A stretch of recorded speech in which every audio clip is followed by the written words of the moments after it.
Ce n'est pas l'homme politique mais bel et bien l'écrivain qui est venu sur le plateau de 20h30 le dimanche sur France 2, ce dimanche 23 avril.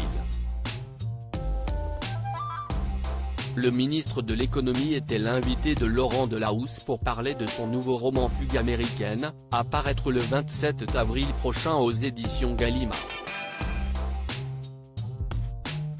Dans ce livre, il raconte le destin exceptionnel de Vladimir Horowitz, l'un des pianistes des plus célèbres du XXe siècle. Et lors de l'écriture, Bruno Le Maire ne s'est mis aucun interdit. En effet, il a glissé quelques passages libertins au fil des chapitres. De quoi surprendre le présentateur du JT de 20h. L'homme politique ne censure pas l'écrivain. L'écrivain n'est pas censuré par l'homme politique.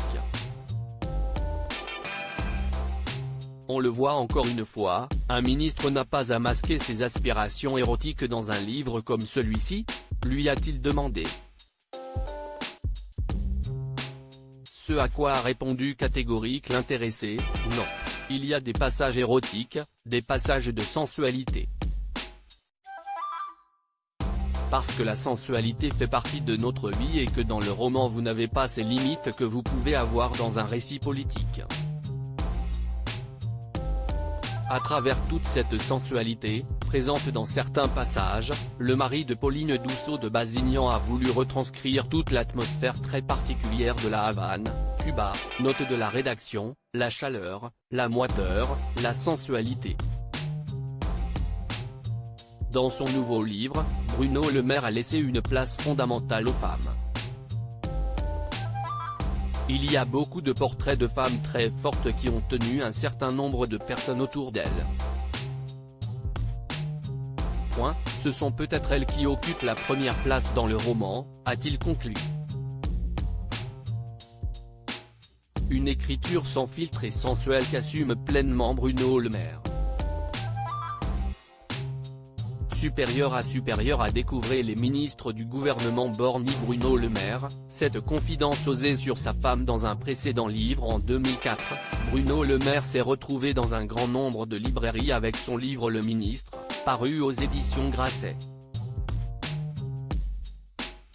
Au fil des pages, l'ex-directeur de cabinet de Dominique de Villepin s'est laissé aller à quelques confidences osées au sujet de sa vie intime.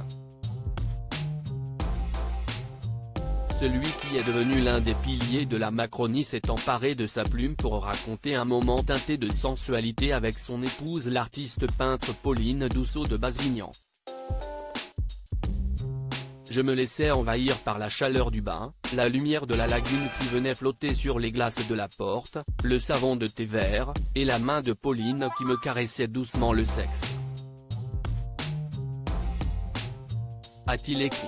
Une description détaillée qui s'est attiré les railleries de certains politiques. Mais ses avis négatifs sur ses écrits, Bruno Le Maire n'en a eu que faire.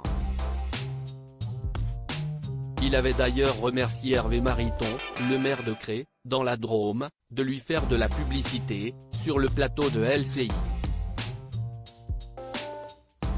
Dont l'émission Une ambition intime, diffusée en 2016 sur M6 et présentée par Karine Le Marchand, l'actuel ministre des Finances estimait également, avec humour, qu'il aurait dû aller plus loin sur ses révélations concernant sa vie sexuelle. Crédit photo, capture d'écran 20h30 le dimanche, France 2.